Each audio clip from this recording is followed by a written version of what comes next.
Imagine waking up to a notice taped to your front door, one that could strip you of everything you've built. For one homeowner, this wasn't just a warning, it was the start of a battle against an HOA determined to control every inch of her property. What began as a simple disagreement spiraled into threats, intimidation, and nonsensical rules. But when she pushed back, the neighborhood was stunned. How far would the HOA go to win? Maplewood Estates looked like the dream neighborhood: neat lawns, identical mailboxes, winding streets lined with trees. Quiet, orderly, predictable, exactly what the HOA prided itself on. Families moved here for stability, but beneath the polish, not everyone shared the same vision of perfect. For Clara Jennings, Maplewood was a fresh start. After years in cramped apartments, she'd saved enough to buy her own home. It wasn't the biggest or flashiest, but to Clara, it was everything. A cozy two-story with pale blue shutters, a front porch for morning coffee, and a backyard big enough for her golden retriever to run. Neighbors saw her gardening, planting flowers, waving as they passed, polite, respectful, never one to stir trouble. She kept to herself, focused on her nursing job and weekend home projects. She wanted her space to feel alive, filled with her personality. But in Maplewood, individuality had limits. The HOA wasn't volunteers, it was a rigid committee that equated conformity with harmony. They enforced every rule from hedge height to mailbox color with military precision, most complied to avoid conflict. Clara didn't always see things their way. It started small. One evening she hung a sunflower wreath on her door, nothing flashy. The next week a notice arrived, unapproved decorations prohibited. She brushed it off, but more followed. A reminder about shutter paint, a warning about potted plants near her steps. Each felt more pointed, as if someone had put her home under a microscope. She sensed she was being watched. Neighbors trimmed lawns and kept their heads down. Why her? Why was she singled out? She didn't know yet. The wreath, the plants, the shutters were only the beginning. The HOA had bigger plans, and they were determined to make her bend. At first, Clara thought the letters were just noise. A stern reminder here, a warning there. Surely politeness would make it fade, but the notices multiplied. Within 2 months of hanging that wreath, she'd collected a stack. Each carried the same tone: "You are in violation of community code," followed by infractions. Her potted plants were unsightly, her garden lights non-compliant. Even her bird feeder was a wildlife hazard. She stared in disbelief. Others had feeders, decorations, lights. Why her? She complied, hopping for peace, took down the feeder. Her dog stared longingly at the empty tree, swapped lights, moved plants to the backyard. Still, notices came. Then came fines. $50 for the wreath. Fine, she thought, paid it. A week later, $75 for plants she'd already moved, then $100 for non-standard shutters. Amounts grew, frequency increased. Her savings drained into penalties that felt invented just for her. This wasn't about rules anymore, it was personal. She emailed the board asking for clarification. No reply. At an HOA meeting, she sat quietly in back and realized the truth. They weren't listening, they wanted control. The president, Marlene, read Clara's violations aloud as if shamming her. Neighbors looked down, afraid they'd be next. When Clara tried to speak, Marlene cut her off. Rules are rules. If you don't like them, maybe Maplewood isn't for you. The word stung. Homeownership had become humiliation. She left, clutching another fine slip. But the HOA wasn't done. 2 weeks later, after a hospital shift, she found a bright orange sticker on her garage. Final notice. Non-compliance. Legal action imminent. Her heart sank. Legal action over a wreath and plants. She ripped it down, tears blurring her vision. How could they? That night she barely slept. Notices spread across her kitchen table like evidence. Savings nearly gone. What did legal action mean? Could they take her home, lose everything? Fear overwhelmed her, but beneath it, anger grew. Clara wasn't a fighter, but she wasn't weak. She survived night shifts, double shifts to save for this home. Now power-hungry neighbors thought they could strip it away. No, not without a fight.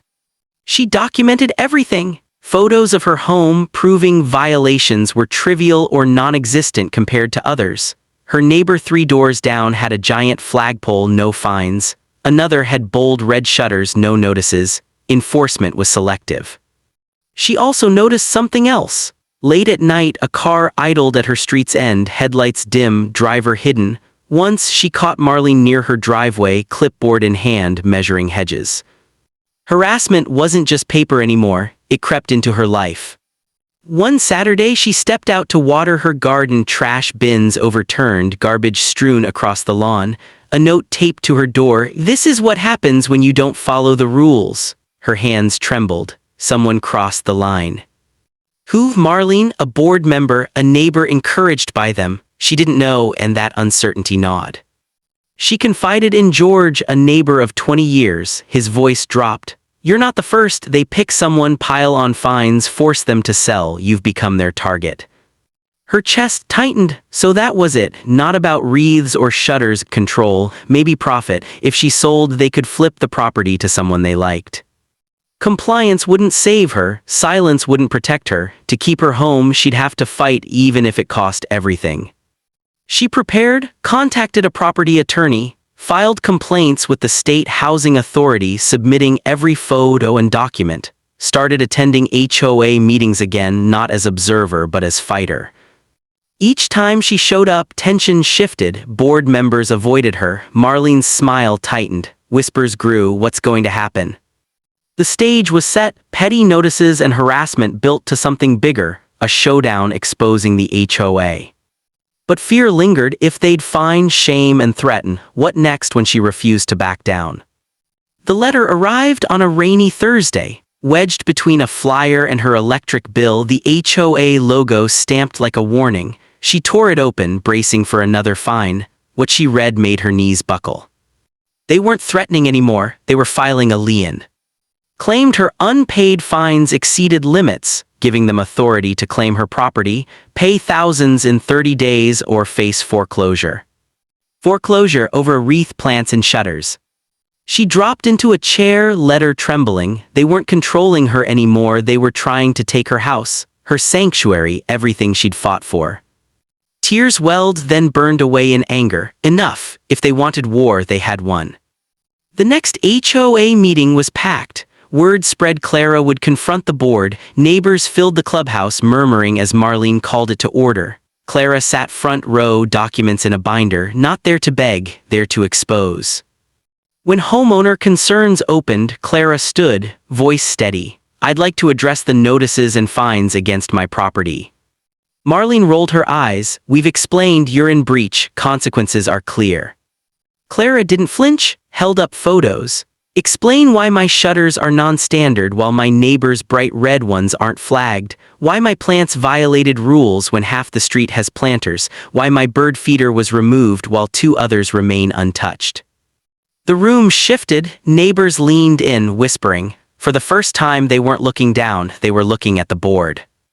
Clara's voice sharpened. "This isn't about rules, it's targeting, selective enforcement, harassment, and now you're threatening to take my home through a lien you have no right to enforce." She shook the letter. "This isn't governance, it's abuse." Marlene flushed. "Enough, you're out of order." Clara pressed on. "No, I'm not. I've filed complaints with the state, contacted an attorney. Everything you've done, every fine, threat, harassment is documented. If you think you can bully me into selling, you're wrong." Whispers erupted. Marlene slammed her gavel. "Quiet, we won't be intimidated by baseless accusations." Too late, the shift had happened. Neighbors watched with wide eyes, some nodded. For years, fear ruled Maplewood. Tonight it cracked. Marlene leaned forward, voice venomous. "You think you can fight us? We have bylaws, authority, you're one person, what do you have?" Clara met her gaze, the truth and the law. She pulled out her attorney's letter. Read it aloud. The lien was unlawful, fines unenforceable without due process. Continued harassment would trigger legal action, including damages. Silence. Clara lowered the paper, hands steady. "You don't own my home and you never will." Marlene's mask cracked. "You'll regret this," she spat, voice trembling, desperate, hollow. Because neighbors had heard everything. Whispers became murmurs, murmurs became voices. A man stood. "She's right, fine me for a basketball hoop while my neighbor been there years." A woman threatened me over my fence, thought it was just me. Voices rose, stories poured out, room buzzed with collective anger. For the first time, the board wasn't in control, the homeowners were. Marlene slammed the gavel. "Useless." Clara stood tall. This wasn't just her fight anymore, it was everyone's. She won a battle, but the war wasn't over. The board wouldn't back down easily. Too much pride, too much power to protect. Still, something had changed. Clara wasn't a target alone anymore. She was a voice, a spark, a rallying point. The meeting dissolved into chaos. Board members fled, faces pale, neighbors lingered, crowding Clara, thanking her, sharing frustrations. For the first time in months, she felt hope. But hope was dangerous. Marlene wouldn't retreat quietly. Clara knew the fight wasn't finished. She could feel it. She was right. 2 days later, another envelope arrived, not from the HOA, from their attorney. Inside, a formal notice. The HOA was suing her in civil court. The lawsuit was their last weapon, meant to overwhelm her with fees, break her spirit, force her out. For most, it would have been the end. Intimidating, expensive, exhausting. But Clara wasn't most homeowners. She refused to fold. She met her attorney, laid out everything: letters, fines, photos, threats, neighbor accounts. He shook his head. They've overplayed, threatening foreclosure over potted plants, unethical, illegal. The case began. First hearing was tense. Clara sat, hands clasped, as the HOA's attorney painted her as a habitual rule breaker bringing disorder. They projected photos of her wreath, plants, lights like evidence of crime. When it was Clara's turn, the narrative shifted. Her attorney dismantled their case, showed side-by-side photos, her home vs neighbors, same or worse decorations, no fines, presented threats, selective enforcement, unlawful lien, called witnesses. George and others testified about being targeted or intimidated.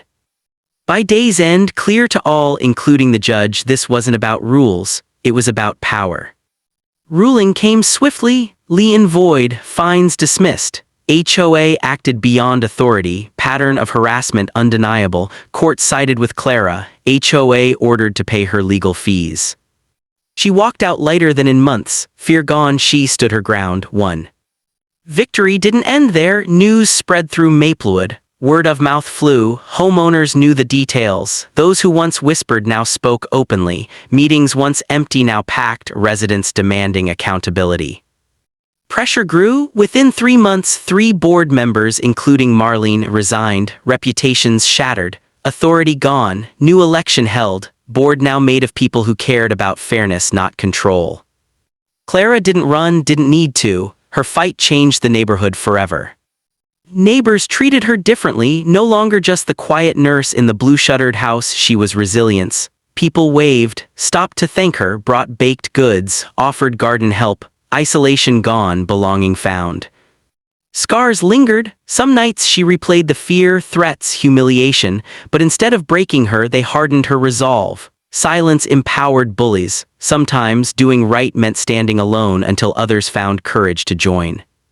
Her home was more than walls now. Proof. Proof one person could push back against a system and win. Proof truth beat intimidation.